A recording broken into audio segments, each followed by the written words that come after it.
This is Sorceron, and you're listening to The Gauntlet.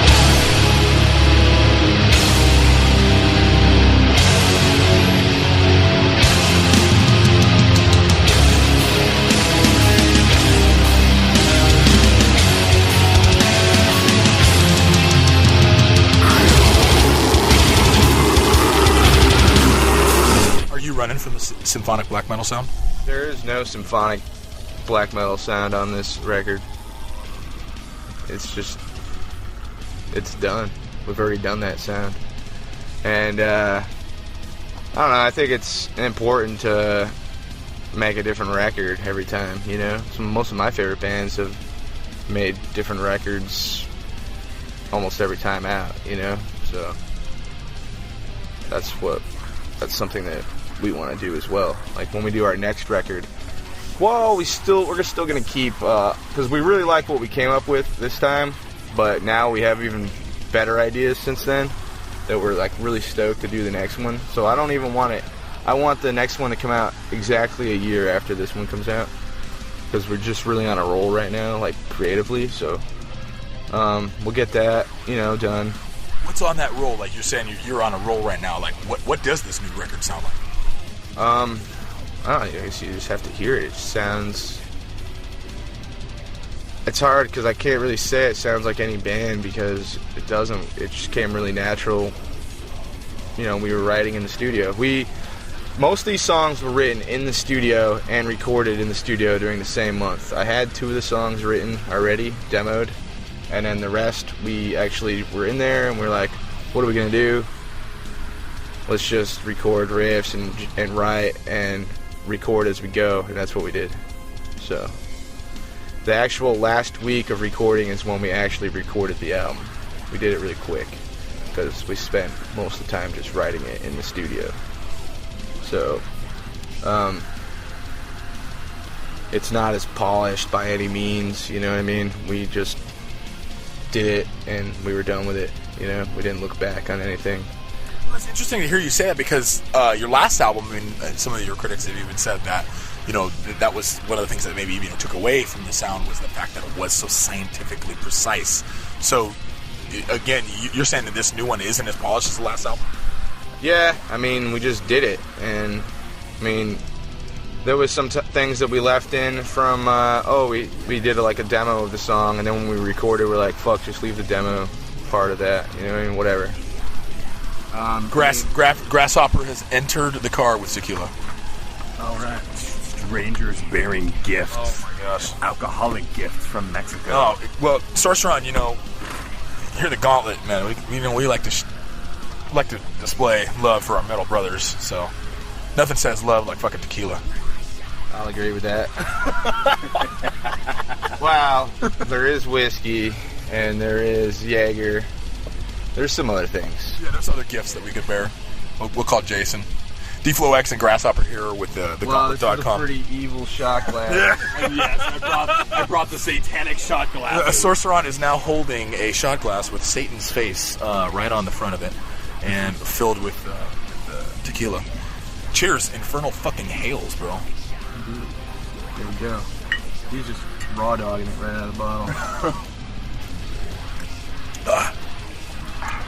Oh, yeah. That was a hefty shot of tequila. Fuck! Okay. If I didn't know any better, I think you guys were trying to take advantage of it.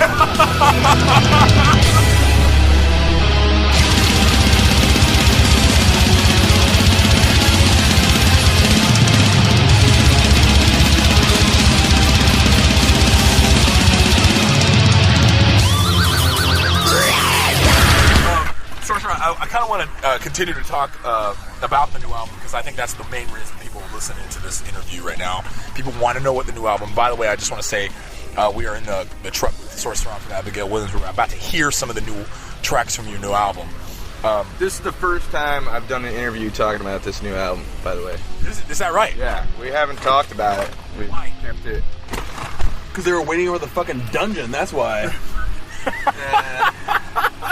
They were waiting for the fucking Gauntlet.com. Right. Well, why haven't you been talking about it?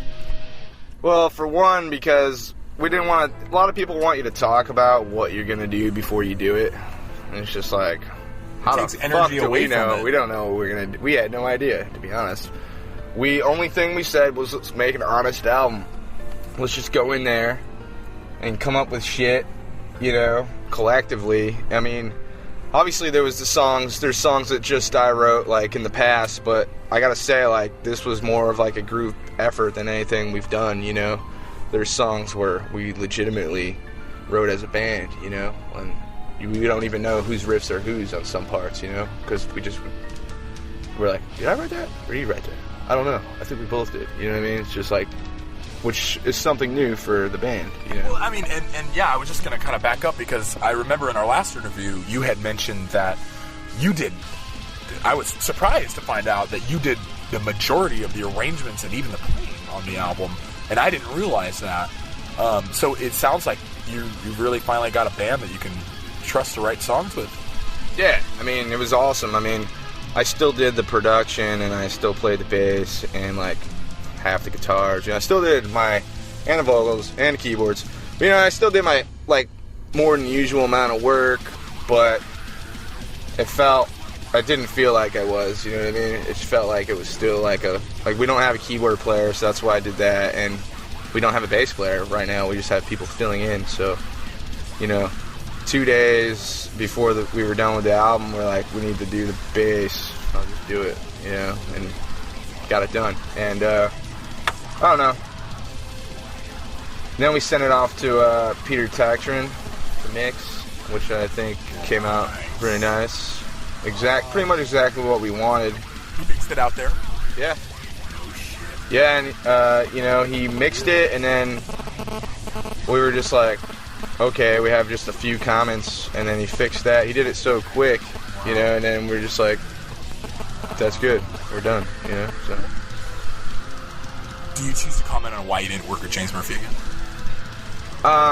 Well, when it came down to it, was like, who's gonna mix it? Well, let's think about, like, some releases that I like the sound of, that I would like to have, like, some of that on, our stuff, and I had a list, and then I was just like, shit, Peter's done a lot of this shit. What was on that list? Like the Celtic Frost, and Immortal, like In the Heart of Winter, like just like the icy sounding drum sound. The cold winds blow. And he gets like this guitar sound that sounds, yeah, and then we wanted some of that, and he knows what to do with the vocals, which is something like that I felt like not calling James out, it's just whatever, but I wasn't pleased with how the vocals sound. Like when I mix like a demo or something, I'm like, okay, that's how they're supposed to sound, but a lot of it had to do with the tracking though too. Like we didn't allow anyone's outside input on this one, you know what I mean? It was like, here we are in the studio, we're making all the calls, and no one's gonna say shit about, oh, you should do that again. We did all the vocals, most of them were done one take, and then I would sometimes fix a word if like I really fucked up the pronunciation or something, because I wrote the lyrics for all the songs the day of, and I felt that you wrote the lyrics for the album in one day. Each song that I did vocals on, I wrote the lyrics for it that day. So one day it'd be like I wrote lyrics for 2 songs and then did them. And I had as I was writing them, I'd have a loose idea of like, I want the vocals to go like this, and then I'd just go in and do it. And we left it like that, because I felt like it was important to have that energy, of like, this is the first time that I'm going to do this. There's something special about that, that we just wanted to keep that on the record, so, I want to talk about your lineup changes, and maybe I can just share a story with our listeners. Grasshopper and I rolled up to the House of Blues in Hollywood, to the Nile show, very much looking forward to seeing Nile, very much looking forward to seeing our friends Evilation on that tour. Dreaming Dead, that was right. We have some, and but when it came time to see Abigail Williams, we had to sit through Rose's funeral. What do you have to say about that, Sorceron? sorry. Well, I'm sorry. You should be. I'm not talking shit, but you shouldn't have had to do that. We're like psychologically scarred now, like emotionally traumatized. Because You know of what? that. I think I'm gonna start doing kick flips and fucking.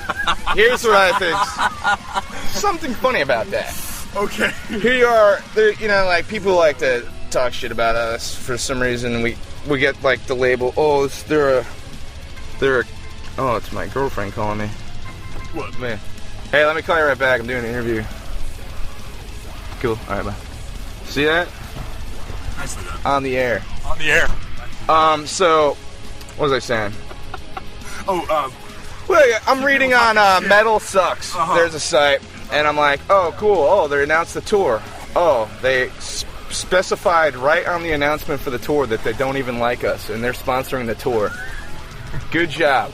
I have nothing against these people who don't even show their faces, by the way. That's their choice. At least the gauntlet, we're right here, huh? Yeah. You gotta deal with us, dude.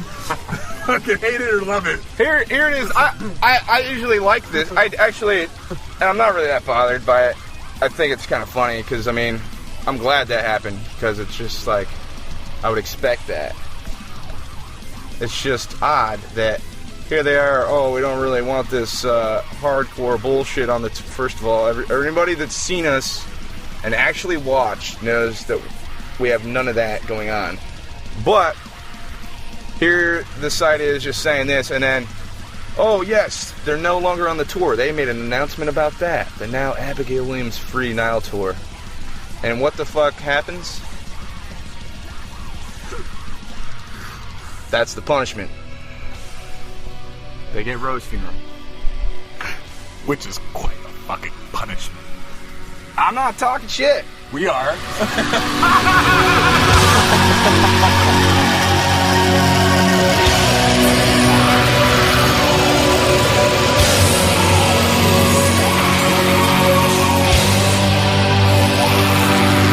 Bad.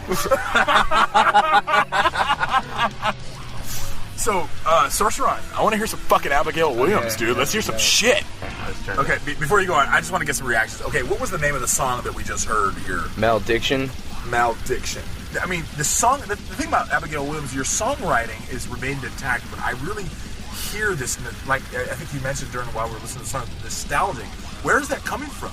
I mean, not to say that wasn't present on your last album. I think that you have this classic metal, if I may, feel to your songwriting, but this song really brings it out. Where's that coming from? Probably because I'm old. No, I don't know, man. He's not old, by the way. We sat there in the fucking studio and just wrote the riffs, and, you know, we just wrote the riffs that we want to hear, you know what I mean? Like, why not? There's, like, certain expectations on the last album, and I think it might have watered down some of the approach because you feel like you have to utilize everything you have, you know what I mean? Like as you can hear, we have a drummer that can play fast and shit, but we have no problem just, you know. Yeah.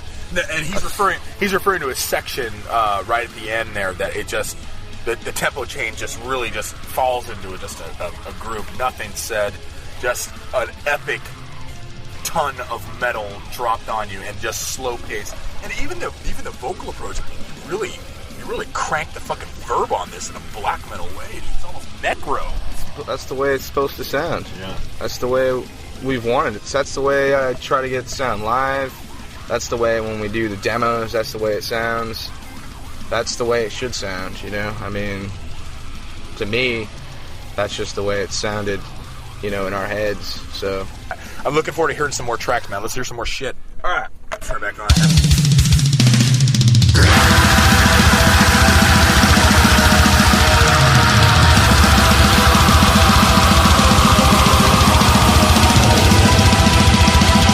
Okay, we just got done listening to Final Destination of the Gods here in Sorcerer Unstruck.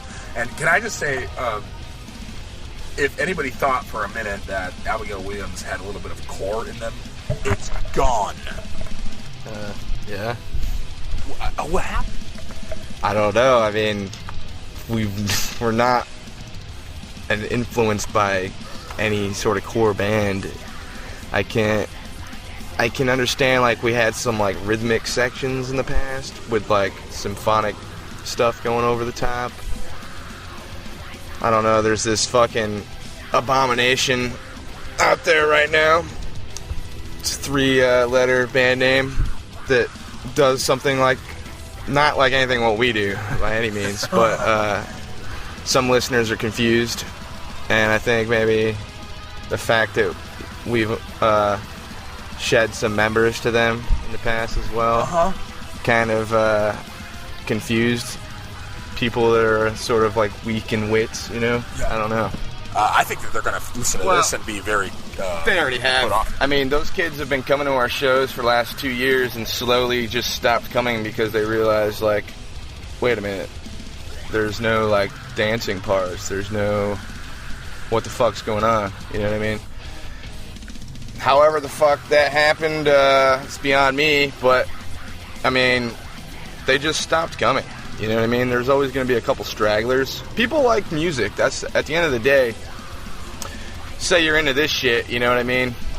Doesn't mean you can't be into something else, too. So there's, of course, there's going to be those scene kids that also want to, you know, get a taste for black metal sometimes. You know, I don't 100% listen to black metal. I don't listen to, I don't sit there and listen to Winds of Plague and shit like that, obviously. Right. That's not my taste in music, but, you know, I'll listen to, like Porcupine Tree or something, you know, just something totally not metal, you know what I mean? We all have to listen to different shit. Oh, yeah. I got one word. Songcraft. Yes. In fact, no. Let me correct that. I got 2 words for you. Fucking songcraft. Yeah. Seriously, like, you know, a lot of black metal bands, whatever genre or subgenre they want to consider themselves, you know, and especially a lot of the European bands that have, you know, Scandinavian bands that have been around a long time. I'll listen to their new stuff, and it doesn't move me immediately. I have to listen to it several times to really get a grasp on it. But what you guys are doing on this new album, it just something about the riffing and like the melody, the combination of brutality and melody, it immediately has an impact. There's just something about it. It just it's hypnotic, but it challenges the listener. It moves a person like on a mental level and on an emotional level. Oh, okay. Sounds good. We just got done hearing Hope the Great Betrayal from the brand new album from Abigail Williams. Source Run, I haven't even asked you what the name of the new album is. I haven't announced it yet. Well, would you like to announce it here on the Gauntlet? In the absence of light. In the absence of light.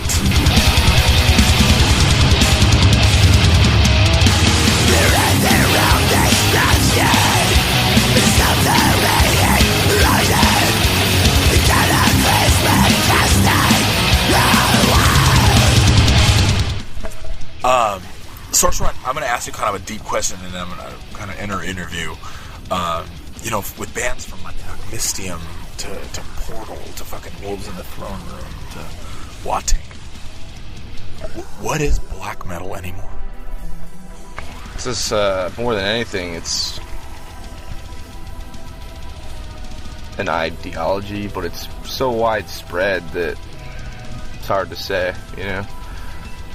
It's a lot of things, and most of all, it's about the individual. So, saying that, as long as, you know, the music that you're making is honest in approach, and you have a certain message that is prevalent in black metal, that's also important, obviously. I mean, it can be pretty widespread. I mean, if you listen to the new Mystium, people will argue that that's not black metal. I mean, when I first heard some of the songs off their new album, Black Metal Part 2. I was speechless. Not in a bad Likewise. way. Not in a bad way. At first, my first reaction was, what the fuck? And then my second reaction was like, this is pretty fucking cool, actually. And, you know, it takes a lot of balls, you know? They have the individualism, like you were talking about, to tinker with the formula and take it to the next level. It's almost like, it sounds like what you're saying, it's really almost like something inside. Yeah, I mean, that's why so much black metal is one-man, bedroom-style shit, you know? Zasthur, exactly. Leviathan. It's just, you don't really hear that with other styles as much, you know? At least good shit, you know? MySpace electropop, I guess. A genre I'm not accustomed to.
It's shattering in the coldest